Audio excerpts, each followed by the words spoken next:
Hey, class, or classes, actually. This is Prof. JC here, and I'm very excited for these courses to begin.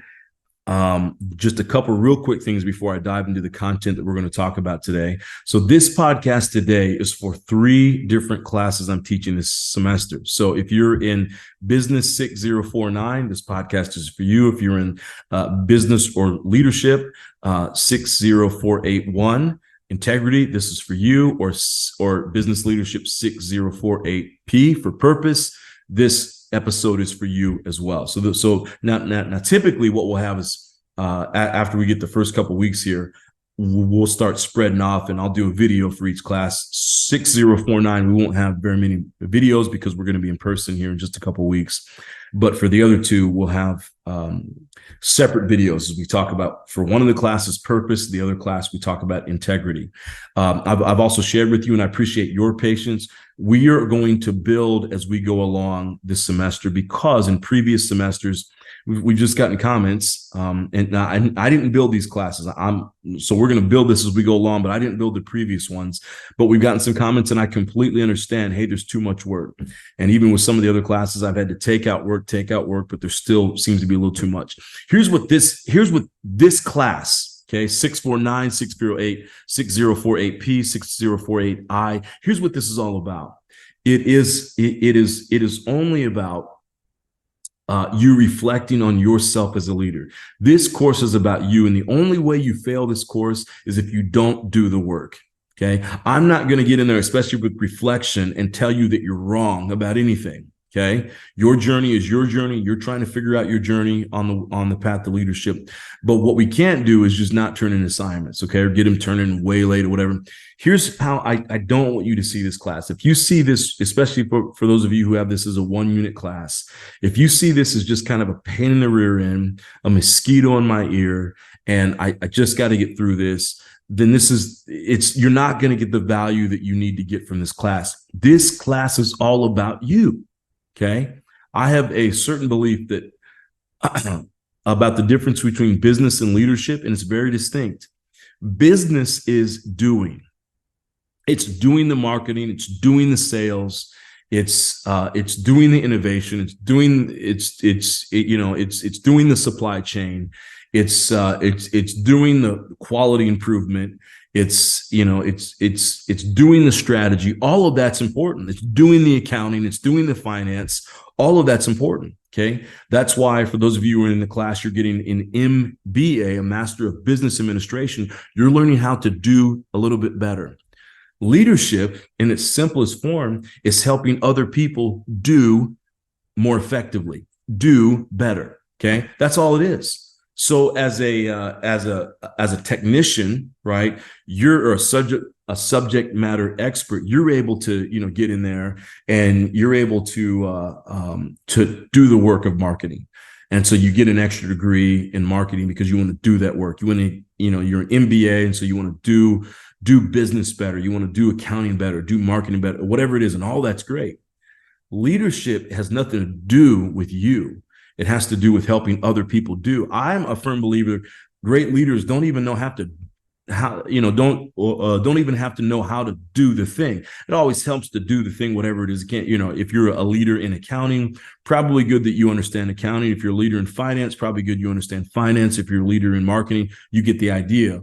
But I'm a huge believer that you can be, if you're really a great leader, you can go into any industry, you can go into any company, you can go into any field, and you will be successful. Why? Because you know how to lead, and you understand it is not about you. It's about empowering other people to get the job done. Okay. So the reason why I say all that is simply this: leadership takes a different skill. And I've heard people say, and me, I'm a professor of leadership, so I would get upset about this, if I hear people say this, but I'll hear people say, you can't teach leadership. How do you do that?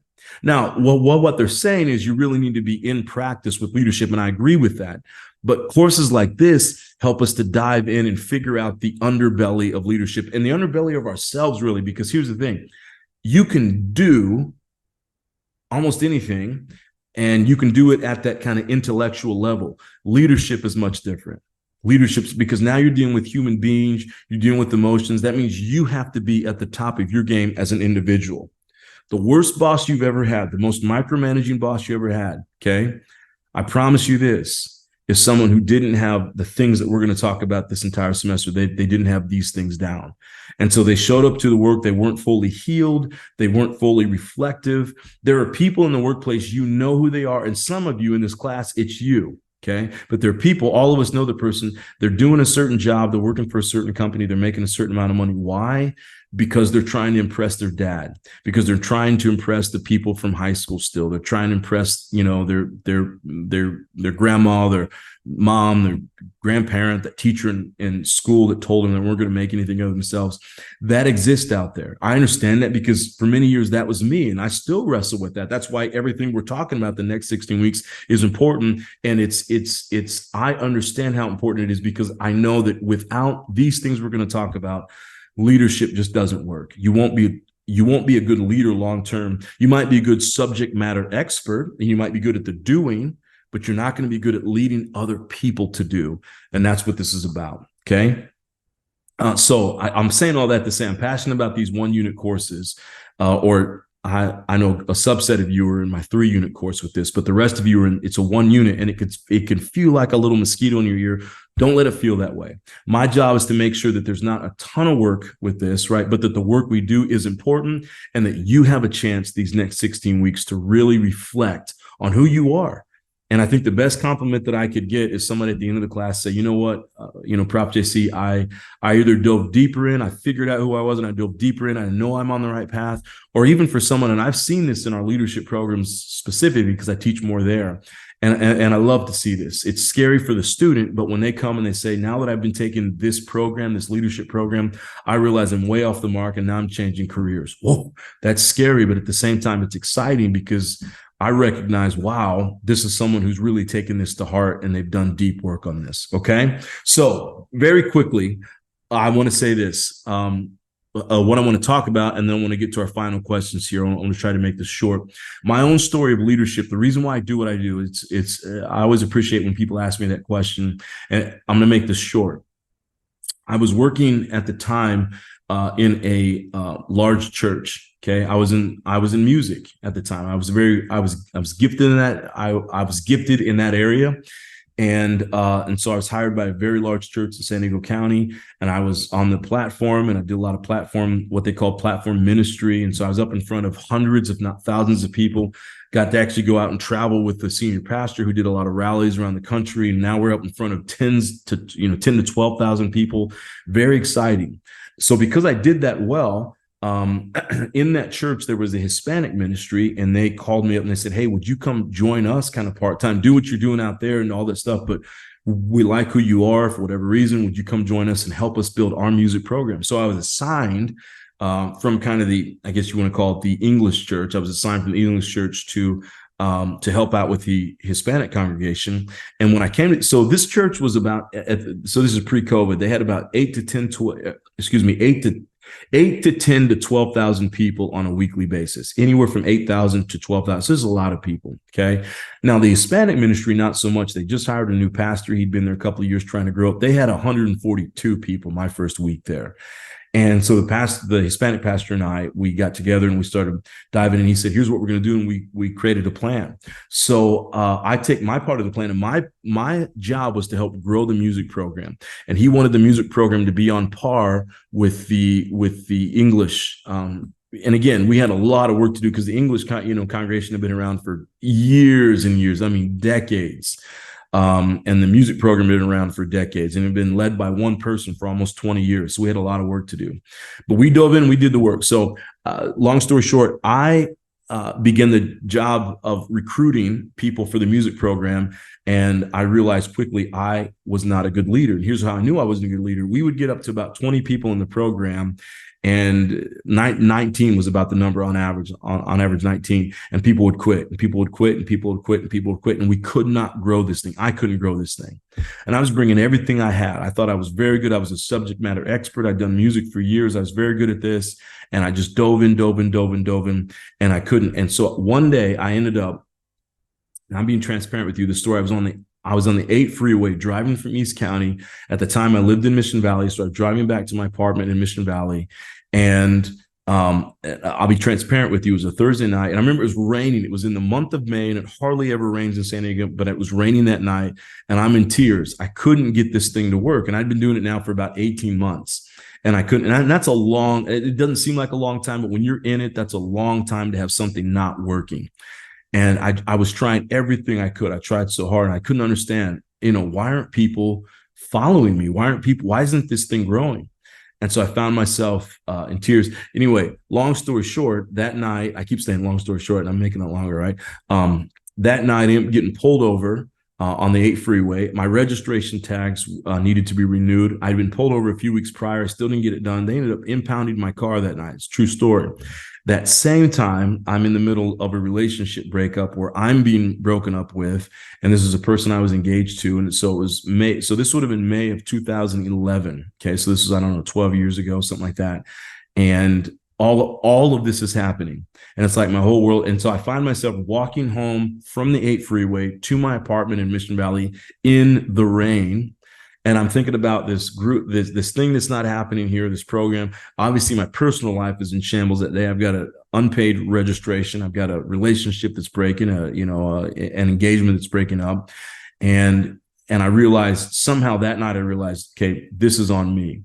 Fast forward, at the time I was finishing up my degree at UCLA. So I'm up on campus there, and I find myself in the library, and I find this book called On Becoming a Leader by Dr. Warren Bennis.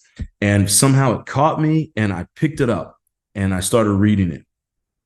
And now before this, I'd had somebody tell me, hey, start reading some leadership books. I had people telling me this for weeks, maybe months. Hey, start reading. If you're not getting the results you want, pick up some leadership books. And I thought that leadership and personal development books were for losers. So I wasn't going to read that. I was like, no way. I'm good enough as it was. I spent 4 years in the Army. I was a good leader there. People listened to me. I had rank, right? So it's a little different there. But I just thought that the skills would transfer. So I'm not reading any of those loser books, right? Well, I pick up this book in the UCLA library, and somehow I was ready to hear it. And the message sank deeply in. That led to reading a few more books and a few more books. I took that summer off. Actually, I took 6 weeks off. I asked my boss, I said, I need time to figure this out. I just need to walk away for 6 weeks if you'll let me. And they were kind enough. They said, yes, take the time you need. You got to get all this figured out. I spent that 6 weeks reading and reading and reading. I came back, and this program that I couldn't get past 19 people. This is no joke. Okay. I came back in August, and by November we had like a really big production. So I needed to have, and we were at 80 something people. We had almost quadrupled in size in about 3 to 4 months. Why? And it had nothing to do with me. It was because of the principles of leadership that I began to understand. And it started with this book. And here's one of the things that Dr. Warren Bennis talks about in this book. He talks about the journey of self-discovery leads to self-expression. That's one of the most important things for a leader. And then he talks about this idea that still resonates with me. He said, leaders should not seek to lead. Leaders should instead seek to live fully expressed lives. That means that you just go about and you find the work that you're meant to do, and you do that work and you do it well. Now, we need to learn how to be leaders. I get that. I understand that. And that's what, especially for those of you who are in our leadership programs, I would say for all of our graduate programs in the business school, we really try to teach that. But our leadership, we're really central on that. How do we become a better leader? But that day really shook me, and I was able to understand that, okay, there's more. And I remember reading that sentence and saying, I'm trying to be a leader. I'm not trying to live a fully expressed life. That was one of the key pieces that began to change, and said, I just need to focus on full expression of myself, as opposed to just trying to lead and be a really good manager and be a really good leader, right? It's more about full expression, okay? And so here's the reason why I'd say all of that. These next few weeks are all about you, and it's about you on the path to self-discovery that leads to full self-expression, that leads to you being a person who's living a fully expressed life. Okay. I've said it before. There are people in leadership classes all the time. There are people in business courses who shouldn't really be here. They're doing it because they're trying to impress mom and dad. They're doing it because they're trying to impress a teacher or whatever it is, but it's not really central to them. And so my hope over the next few weeks is that you become people who are people who are a full expression, who live lives of full expression. And out of that will come the leadership you want. Out of that will come the money. Out of that will come the profit. Out of that will come the management, all the things that you're leading. But it starts with you. Okay. It starts with this idea of you. Okay. So again, I've said this before. Don't see this as homework. See this as a journey for you to become a person, who's living a full express life. So here are the questions that I'm going to ask of you, and I'm going to let you alone. And I think we're going to have one more podcast where we do a shared one with all the classes, and the rest of the semester will be spread out. Okay. Okay, so here we go. So here's the first question. What were the three things that Warren Bennis, that I just shared with you, that I learned from his book? Okay, three things I just shared with you. What were those? And then I have a reflective question for you, and that's going to help me as we kind of guide this course. Okay. I've shared this before that we're building as we go along, and I think that's going to be important for us to do. So I want to ask you a question. What do you hope to gain and to take away from our time together? Okay, all three of these courses that I'm talking to right now, we're going to be doing this together for 16 weeks, 15 now. Okay, it'll be 14 next week. Over the next 14 to 15 weeks, what is your hope to take away from this course? And I can't wait to read that. You can write that 1, 2, 3, 4, 5 sentences, however you want to. There's not a requirement on this. But again, I want you to list off the three things that I shared with you that Warren Bennis talked about in his book. And then I want you to share with me just personally, what are three things that you hope to take away from our time together in the next 6 weeks? Hey, thanks so much for listening. I'm really excited about the next few weeks. We've got some books here that we'll be diving into, and we're going to do reflection. Typically, what's going to happen, you'll have about one assignment a week, and every week you're going to have some kind of reflection. Okay. And then midway through the course, we'll have some kind of reflection paper, just a short one, 2 to 3 pages. It won't be much. And at the end of the semester, because I always believe we need to have a goal to work towards, we'll have another one. And then that's going to be combined with the presentation. That's it. Okay. So one assignment a week that'll be reflective in nature. It's about you. This isn't heavy on research, all that kind of stuff. You'll have to listen to me, or I'll put out an article. We'll see, or watch a YouTube, link or whatever. And then you reflect on that. And then again, halfway through, we'll have a midterm reflection paper. At the very end, we'll have a final paper plus a presentation that you'll put together, and you'll upload to Canvas. And so I want this class to add value to you. That's the most important thing. Thanks so much for watching. I'll see you next week for our next episode of this podcast, the Office Hours podcast. I'll see you later. Take care.